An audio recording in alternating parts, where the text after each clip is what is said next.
escuchando Jugo de Limón con Sandra Russo. AM530. Somos Radio. Toma aire.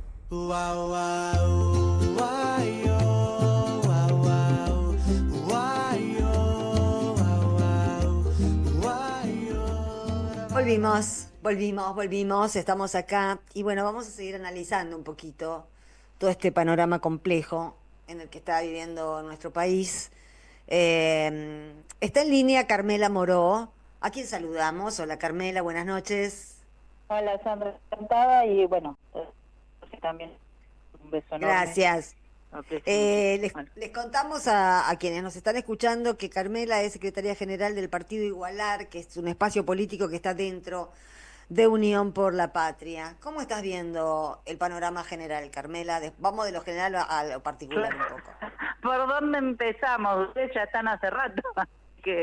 Nosotros todos los días estamos analizando, pero queremos ver otras perspectivas. ¿Qué es lo más grave que te parece que está pasando? Bueno, sin duda la política económica de este gobierno, que va emparejada con la política de represión y persecución, sí, ¿no? Y obviamente a cualquiera que se manifieste en contra de la política económica. Siempre estos modelos económicos cierran así, porque son ajuste y represión. No son modelos productivos ni que generen trabajo, son modelos de estafa económica, ¿no? Claro. Que vienen y que además ya en la Argentina hemos tenido ejemplos, algunos muy recientes como el gobierno de Macri, otros más crudos como fue en la época de la dictadura, ¿no? Donde de muchas maneras desestabilizan el sistema democrático, porque en el fondo el trabajo es justamente que le están entregando la riqueza de los argentinos a los poderes económicos extranjeros, ¿no?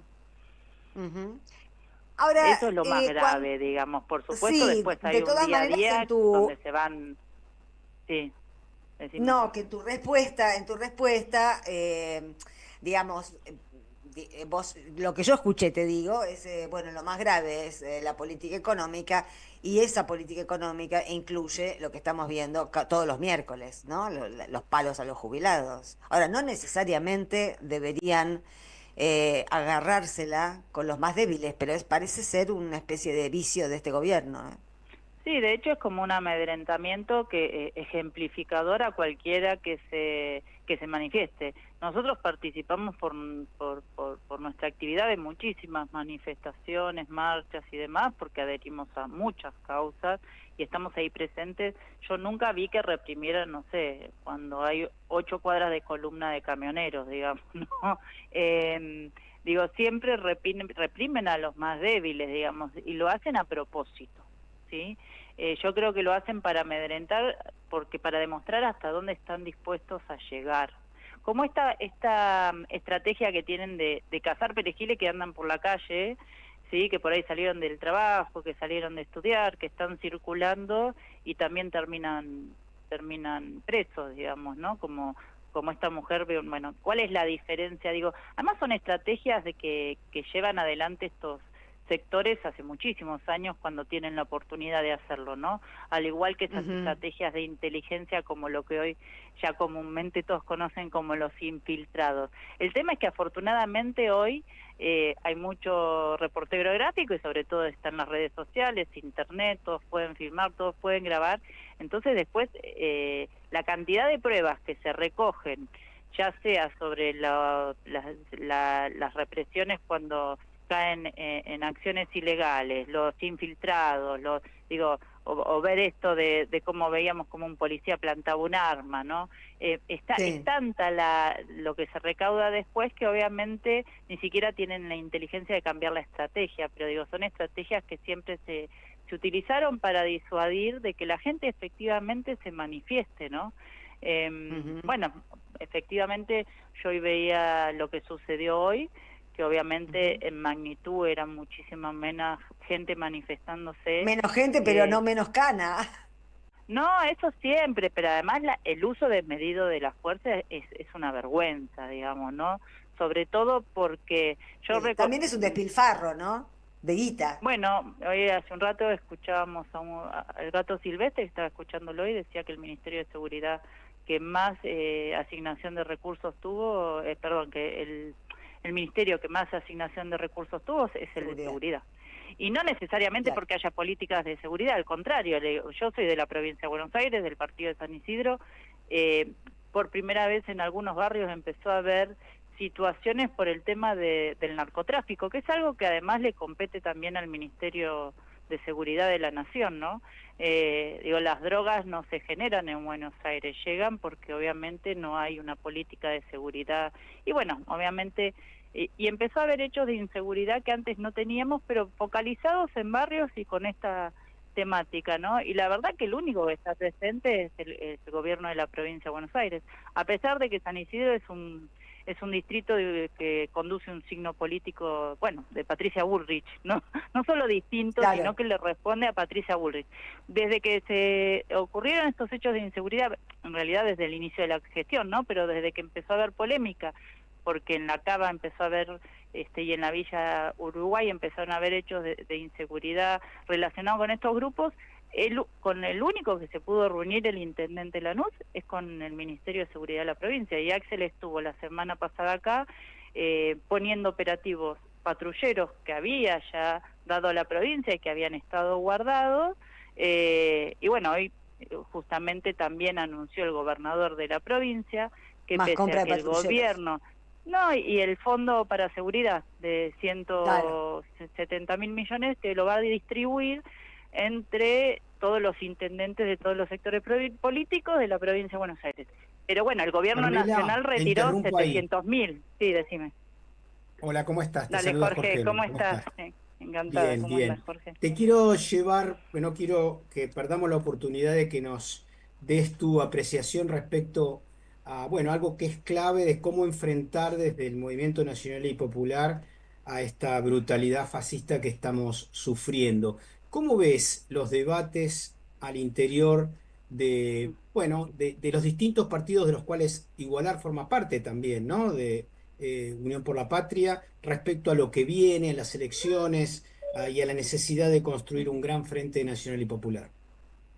Bueno, yo creo que, en realidad creo que no hay debate, o sea, y que el debate obviamente se va por afuera, porque hace tiempo que dejó de existir esa institucionalidad de los partidos políticos, de los frentes, de dirimir. Es más, yo veía esta semana, digo, más allá de cada sector político, en una semana se cerraron los frentes y en unos días ya tienen que estar designados los candidatos, ¿no? O sea, pasamos de las PASO a un sistema donde se eligen las candidaturas, digamos, ¿no? Porque así lo determinó el jefe de la ciudad de Buenos Aires, digamos, ¿no? Porque es el que estableció las reglas de juego. En este caso, pasamos a tener que definir candidaturas y demás en una semana, de manera que para mí no es democrática, digamos, ¿no? Entonces, bueno, las instituciones se van debilitando y no es casual que también la democracia se vaya debilitando también. Dentro de este cuadro de situación que ya venimos arrastrando hace un par de años, efectivamente creo que hay debates que son absurdos, ¿no? Porque estamos en un momento de la Argentina que es gravísimo, que hace rato aún en el gobierno de Macri no habíamos llegado a estos niveles de ni de terrorismo de Estado, porque yo lo llamo así porque tienen un plan sistemático de persecución y también de pérdida del Estado de Derecho, digamos, ¿no? De manera tan también así, tan abiertamente. Entonces digo, que en un momento tan grave, digamos, ¿no? Que el debate que a veces muestra algunos sectores de la oposición acerca de cómo tengo el nenito acá que cuando hablo por teléfono se me pone medio... Sí, ¿Es cargó, bebé? ¿viste? Como, es bebé, tiene 3 añitos, y cuando, bueno, viste, los chiquitos cuando son chiquitos te ven a hablar por teléfono, te ven a hablar con otra persona y es como que no les gusta, digamos, ¿no? Porque les Carmela, saca la en tu familia en atención. cualquier momento tu hijo también empieza a hablar, porque ahí salen todos políticos por tradición, digamos. Le preguntamos a tu hijo en cualquier Ya habla, momento. cuando va a algunas actividades, viste, a balbucea, pero él ve que todo el mundo habla, entonces él también habla, digamos, no sabe de qué, dice, pero que hay que hablar. No, bueno, yo creo que la verdad que es muy difícil instalar determinados debates y más cuando hay sectores de la oposición o de nuestro espacio político también que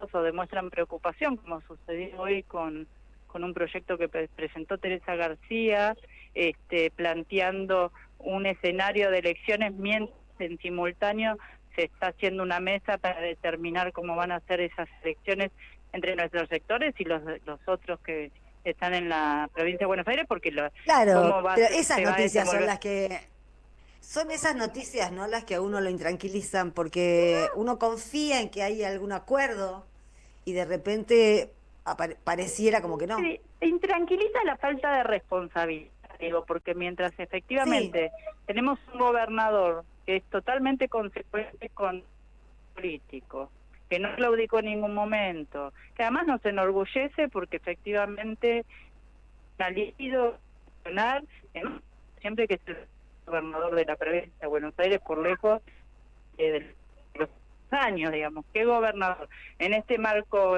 en este contexto económico, con la conflictividad social que tiene la provincia de Buenos Aires, que además es la provincia más populosa del país, estaría llevando también la situación como la está llevando Axel en este momento.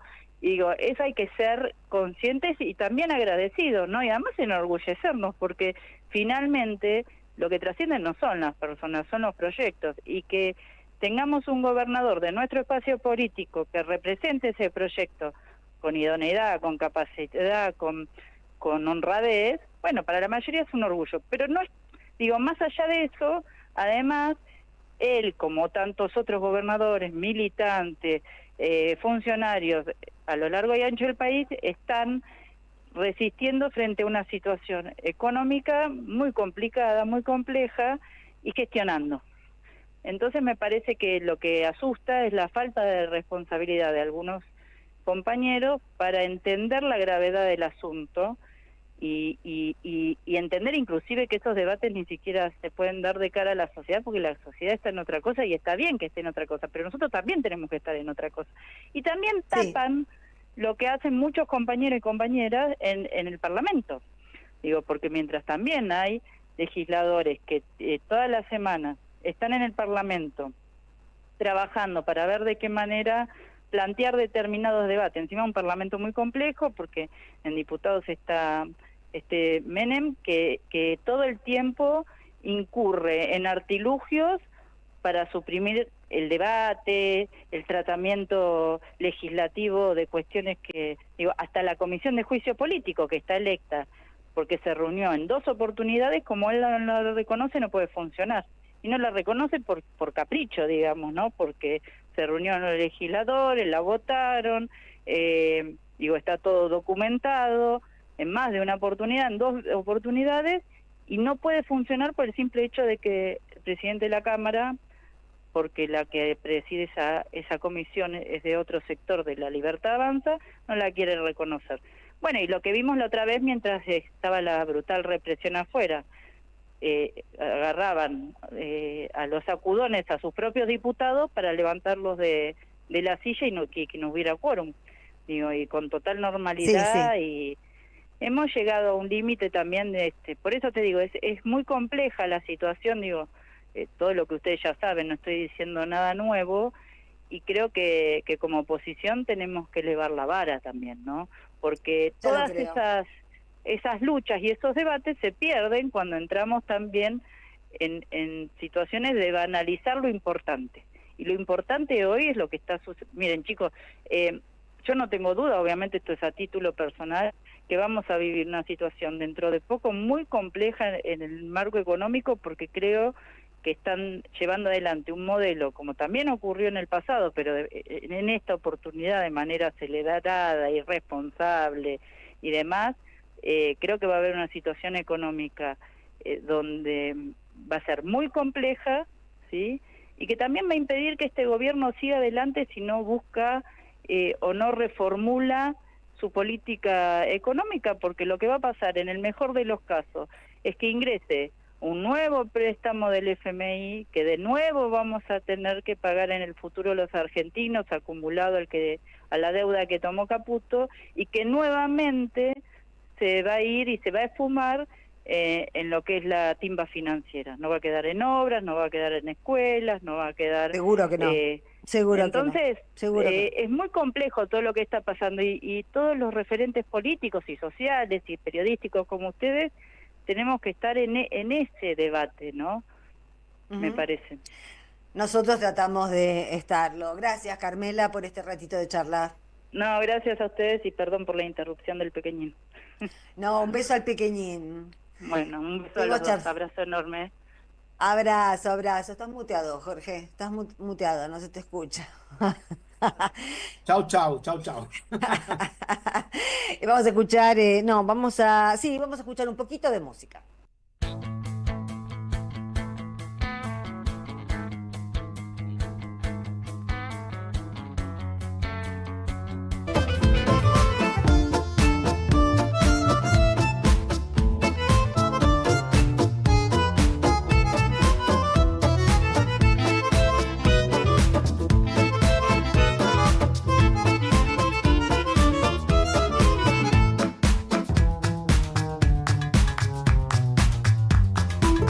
Seguí a la Radio de las Madres por YouTube. Activa las notificaciones, dale like